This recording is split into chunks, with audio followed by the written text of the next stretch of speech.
এখন যেটা আমরা আলোচনা করব সেটা হচ্ছে ফ্লায়ারিং। কথা কি বুঝতে পারছেন? তো ফ্লায়ারিং আমরা সুইজিং কেন করছি? দুটি টিউব জোড়া দেওয়ার জন্য। এখন দুটি টিউব জোড়া দিতে হবে আমাদের কোথায়? আমাদের রেফ্রিজারেশন অ্যান্ড এয়ার কন্ডিশনিং সিস্টেমে। যদি টিউবের দৈর্ঘ্য বৃদ্ধি করার প্রয়োজন করে, যদি টিউব জোড়া দেওয়ার প্রয়োজন করে, তখনই কি সুইজিং করে আমাদের ওয়েল্ডিং করতে হবে। কিন্তু ফ্লায়ারিং কোথায় ব্যবহার করা হয়? ফ্লায়ারিং সুইজিং করে যে ওয়েল্ডিং করেন, এটা কিন্তু স্থায়ী সংযোগ। এটা কি স্থায়ী? আর ফ্লায়ারিংটাও একটা সংযোগ। ফ্লায়ারিংটাও কি? ফ্লায়ারিংটা দিয়েও কি করা যায়? টিউব কানেকশন করা যায়। এই ফ্লায়ারিংটা হচ্ছে অস্থায়ী সংযোগ, যেখানে আমাদের খোলার প্রয়োজন পড়বে, সেখানে তো ওয়েল্ডিং করার দরকার নাই। যেমন আমাদের এসিতে যে স্প্লিট টাইপ এসিতে যে ইনডোর ও আউটডোরের সাথে যে কানেকশন দেওয়া আছে টিউবগুলা, সেগুলা ফ্লায়ারিং নাটের সাহায্যে দেওয়া আছে, কারণ এটা আমাদের অস্থায়ী সংযোগ, খোলার প্রয়োজন পড়ে। আর যদি খোলার প্রয়োজন না পড়তো, তখন আমরা আপনাদের সুইজিং করে ওয়েল্ডিং করে দিতাম।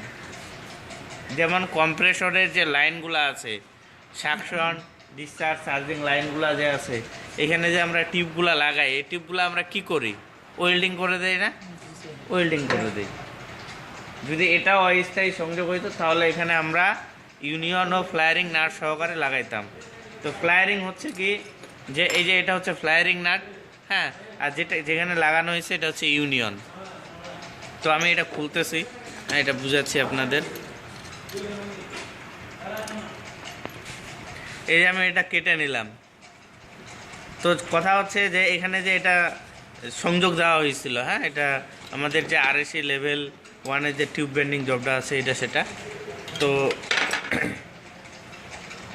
যখন মনে করেন যে আপনাদের অস্থায়ী সংযোগ, এইখানে যে জয়েন্টটা টিউবের দৈর্ঘ্য বৃদ্ধি বলেন আর কানেকশনের জন্য বলেন, এটা যে দেওয়া হয়েছে, যদি আমরা ফ্লায়ারিং করে, কিন্তু এখানে একটা খরচা আছে না, কস্টিং আছে না, 1.5 থেকে 200 টাকা পর্যন্ত এটাতে খরচা আছে।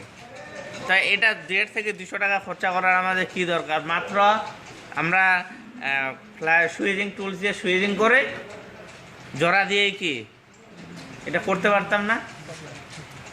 খরচা হয়তো আপনার 3 থেকে 5 টাকা, কিন্তু এখানে খরচা হয়েছে 150 থেকে 200 টাকা। তো যেখানে স্থায়ী সংযোগ সেখানে ওয়েল্ডিং করে দেওয়া হয়, যেখানে অস্থায়ী সংযোগ, যে সংযোগগুলো খোলার প্রয়োজন পড়ে, সেখানে ইউনিয়ন আর ফ্লায়ারিং নাট সহকারে সংযোগ দেওয়া হয়।